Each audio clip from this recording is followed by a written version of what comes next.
Hi friends, welcome to NMR study circle. ఈరోజు క్లాస్లో general awareness part 18 గురించి తెలుసుకుందాం. ఈ పార్ట్ 18లో 20 బిట్స్ ఉన్నాయి. ఓకే, మీకు మరిన్ని క్లాసెస్ కానీ బిట్స్ కానీ తెలుసుకోవాలనుకుంటే మా యూట్యూబ్ ఛానల్ని సబ్స్క్రైబ్ చేసి పక్కనే ఉన్న బెల్ ఐకాన్ని క్లిక్ చేయండి. సో ఈ పార్ట్ 18లో first one,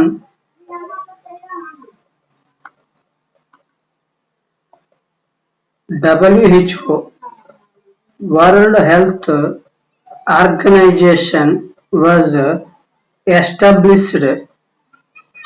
World Health Organization was established in the year. ఏ ఇయర్లో వరల్డ్ హెల్త్ ఆర్గనైజేషన్ అనేది స్థాపించడం జరిగింది? ఓకే, వరల్డ్ హెల్త్ ఆర్గనైజేషన్ అనేది 1948లో స్థాపించడం జరిగింది.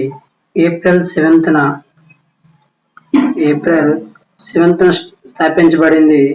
దీని యొక్క హెడ్ క్వార్టర్ ఎక్కడ ఉందంటే స్విట్జర్లాండ్ లోని జెనీవా. వరల్డ్ హెల్త్ ఆర్గనైజేషన్ యొక్క హెడ్ క్వార్టర్ స్విట్జర్లాండ్ లోని Geneva.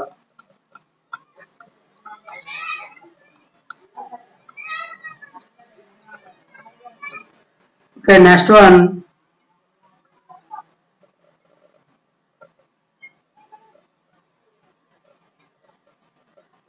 Red Cross was founded by. Red Cross అనేది ఇప్పుడు ఎవరు స్థాపించారు అంటే జేహెచ్ డొనాంట్. రెడ్ క్రాస్ సొసైటీని స్థాపించారు. ఏ ఇయర్ అంటే 1863. దీని యొక్క head quarter Geneva, Switzerland. Switzerland లోని జెనీవా రెడ్ క్రాస్ సొసైటీ యొక్క head quarter. Next one, who is the author of Anand Math? Okay, Anand Math author ఎవరంటే బంకిం చంద్ర చటర్జీ. ఈ ఆనంద్ మఠ్ నవల నుండి మనం వందే మాతర గీతాన్ని అనేది తీసుకోవడం జరిగింది. వందే మాతరం గీతాన్ని ఏ నవల నుండి తీసుకోవడం జరిగిందంటే ఆనంద్ మఠ్ వందే మాతరం గీతాన్ని. చాలా ఇంపార్టెంట్ బిట్, చాలాసార్లు అడిగాడు కూడా. Okay, next one, the stadium Eden Garden is situated at Kolkata. Eden Garden stadium cricket యొక్క భారతదేశంలో అతిపెద్ద స్టేడియం ఈడెన్ గార్డెన్. సో ఇది ఎక్కడ ఉన్నదంటే కోల్కతాలో ఉన్నది. Next one, where is the located of the rail coach factory? Rail coach factory ఎక్కడ ఉన్నది అంటే కపుర్తల. ఇక్కడ రైల్వే పెట్లు అనేవి తయారు చేస్తారు. కపుర్తల. సో నెక్స్ట్ వీటి గురించి మరికొన్ని విషయాలు. Integral coach factory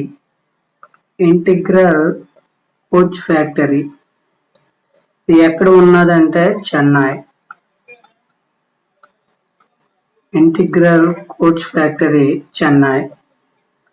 next Chittaranjan locomotive works. Chittaranjan locomotive works ఇది ఎక్కడ ఉన్నదంటే West Bengal.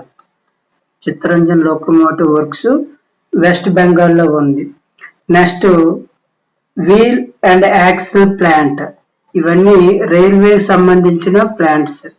Wheel and axle plant ఇది ఎక్కడ ఉన్నది అంటే Bengaluru.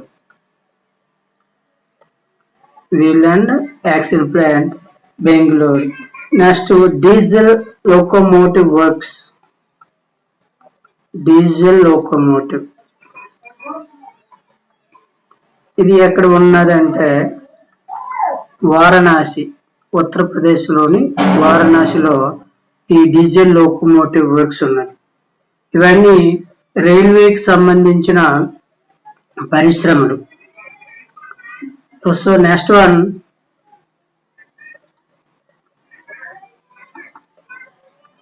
who was mainly worshipped in the Rigvedic period.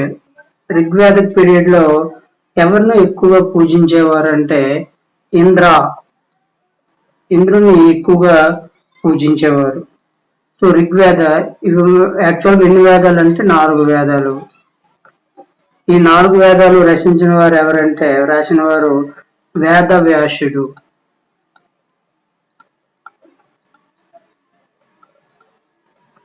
ఈ 4 వేదాలు రాసిన వారు వేదవ్యాసుడు. నెక్స్ట్ వన్,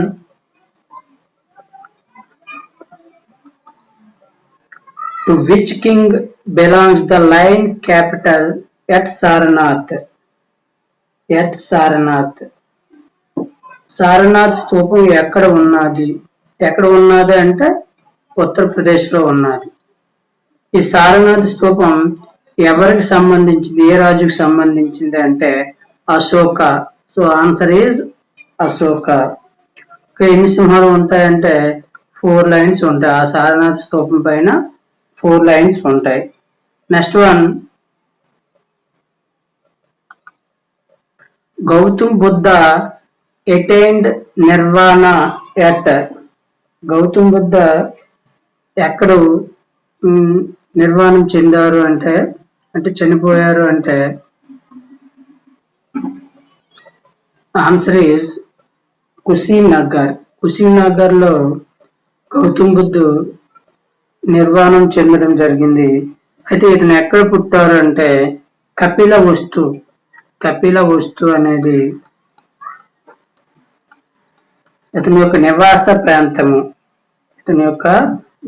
ప్రాంతం కపిలవస్తు. ఇతను ఎక్కడ పుట్టాడంటే లుంబిని పార్క్, నేపాల్లో గల లుంబిని పార్క్ లో పుట్టారు. అంటే లుంబిని పార్క్ కపిలవస్తులో ఉన్నది. నెక్స్ట్ వన్,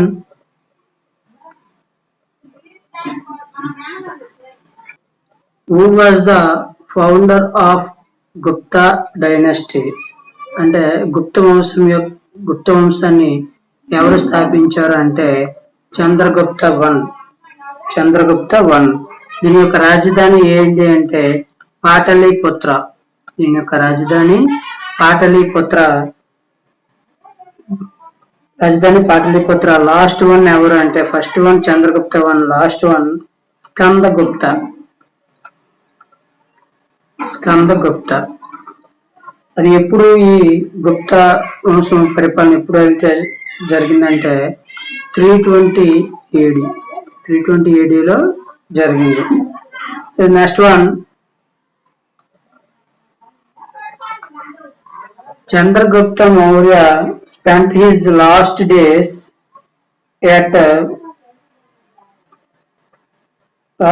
అంటే ఎక్కడ గడిపారంటే శ్రావణ్ బెలగోలా. ఇతను లాస్ట్ డేస్ లో జైన మతాన్ని ఆచరించారు. చంద్రగుప్తుడు జైన మతాన్ని ఆచరించి సల్లేఖనం అనే పద్ధతి ద్వారా అతను చనిపోవడం జరిగింది. సల్లేఖనం అనే పద్ధతి ద్వారా అంటే ఉపవాసం చేస్తూ చనిపోవడం. దీన్ని సల్లేఖనం పద్ధతి అంటారు. ఎక్కడ చనిపోయారంటే Shravan Belagola. Next one, the battle of Talikota was fought in the year. Talikota యుద్ధం, దీన్నే రాక్షసి తంగెడి యుద్ధం అంటాం. ఈ రాక్షస తంగడి యుద్ధం ఎప్పుడు జరిగింది అంటే 1565 లో జరిగింది. ఎవరెవరికి జరిగింది అంటే Vijayanagara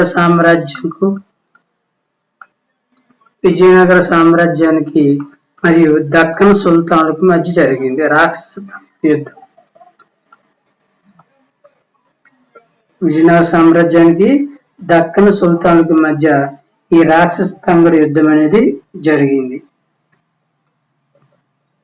next one, the capital of Harsha empire was Thanesar. Answer is option C, Thanesar. Okay, so తర్వాత రాజధాని ఎక్కడికి మార్చారంటే కనౌజ్. తానేశ్వర్ నుండి రాజధాని ఎక్కడికి మార్చారంటే Kannauj. Okay, next one,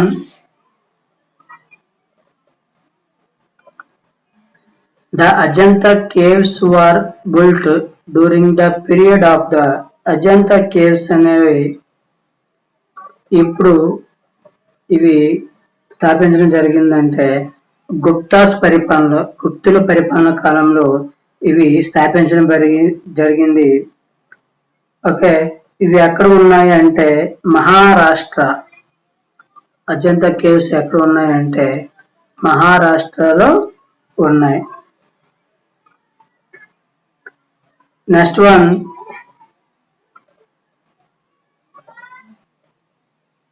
fourteenth one, dash was named Vikramaditya. విక్రమాదిత్యని ఎవరిని పిలుస్తారంటే చంద్రగుప్త టూ. నెక్స్ట్ వన్,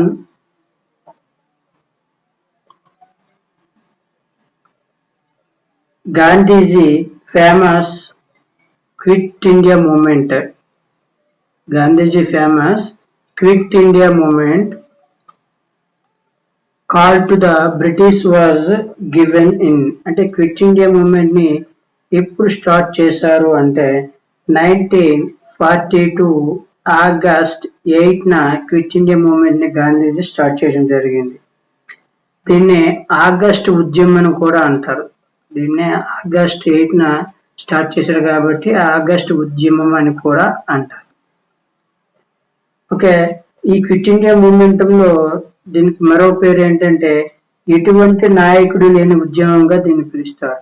ఎందుకంటే చాలా అగ్రనాయకులందరినీ కూడా ఈ క్విట్ ఇండియా మూమెంట్ సమయంలో జైల్లో బంధించడం జరిగింది కాబట్టి దీన్ని ఎటువంటి నాయకుడు లేని ఉద్యమం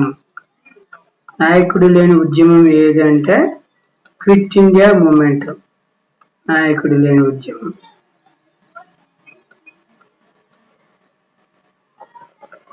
next one,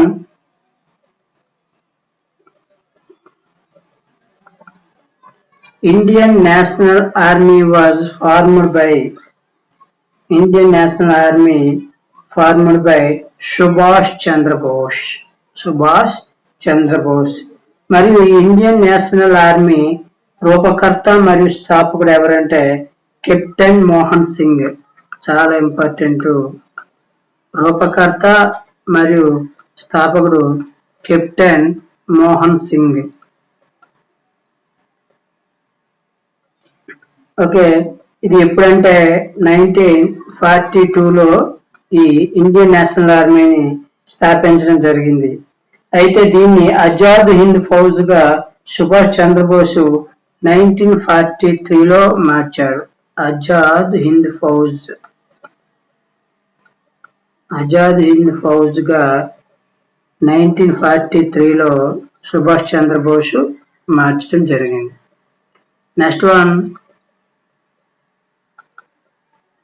the first satyagraha campaign of Gandhiji was started in. అంటే మొట్టమొదటి గాంధీజీ యొక్క సత్యాగ్రహ ఉద్యమం ఏది అంటే చంపారణ్. ఇప్పుడంటే 1917 ఏప్రిల్ 10. ఈ చంపారణ్ అనే ప్రాంతం ఎక్కడ ఉన్నది అంటే బీహార్. ఈ చంపారణ్ ప్రాంతం బీహార్ లో ఉన్నది. దీనికి సహకరించింది, ఈ ఉద్యమంలో గాంధీజీకి సహకరించింది ఎవరంటే Raj Kumar Shukla.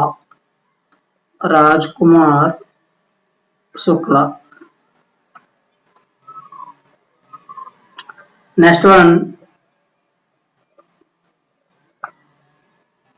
The first Muslim president of the Indian National Congress.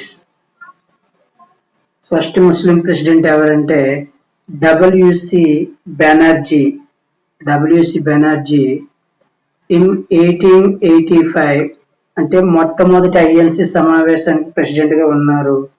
ఇది ఎక్కడంటే బొంబాయిలో ఎంతమంది హాజరయ్యారంటే 72 మెంబర్స్ హాజరయ్యారు. ఓకే, ఈ ఐఎన్సిని స్థాపించింది ఎవరు అంటే ఏవో home.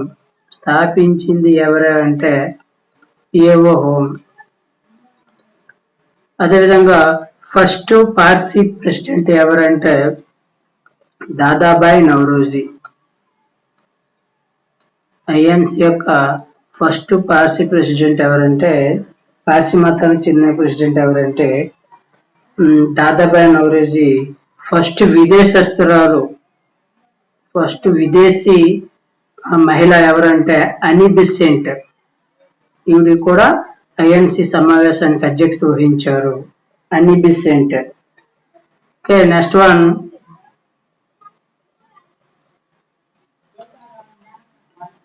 19th one, Jallianwala Bagh massacre took place in the city of. Jallianwala Bagh దురాఘాతం ఏ సిటీలో జరిగిందంటే అమృత్సర్ పంజాబ్ లోని అమృత్సర్ పట్టణంలో జరిగింది. ఎప్పుడు అంటే 1919 ఏప్రిల్ 13 బైశాఖి పండగ రోజున. ఏ పండగ రోజున కూడా అడగొచ్చు. బైశాఖి పండగ రోజున ఈ ఉదంతం అనేది చోటు చేసుకుంది. Next one, Gandhiji's Dandi March started from. Gandhiji ఉప్పు సత్యాగ్రహం అంటుందండి. ఈ గాంధీజీ ఉప్పు సత్యాగ్రహం ఎక్కడి నుండి స్టార్ట్ చేశారు అంటే ఫస్ట్ సబర్మతి ఆశ్రమం, అహ్మదాబాద్ లోని సబర్మతి ఆశ్రమం నుంచి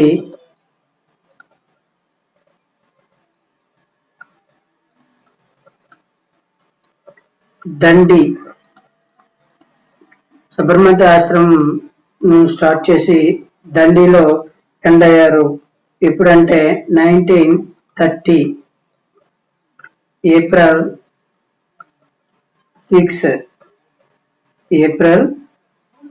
6 ఎంతమంది అంటే 78 మెంబర్స్ కలిసి కాలినడకన సబర్మతి నుండి దిండికి చేరుకుని అక్కడ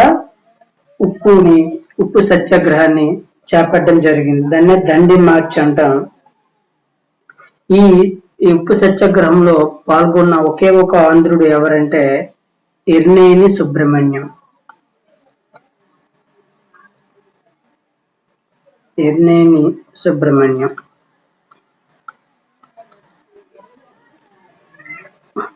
ఓకే, సో మనం ఈ పార్ట్ 18లో 20 బిట్స్ నేర్చుకున్నాం. నెక్స్ట్ వీడియోలో పార్ట్ 19 20 బిట్స్ నేర్చుకుందాం. సో ఈ క్లాసెస్ మీకు నచ్చినట్టయితే మీ ఫ్రెండ్స్కి, శ్రేయోభిలాషులకి షేర్ చేసి సబ్స్క్రైబ్ చేయించండి. Thanks for watching.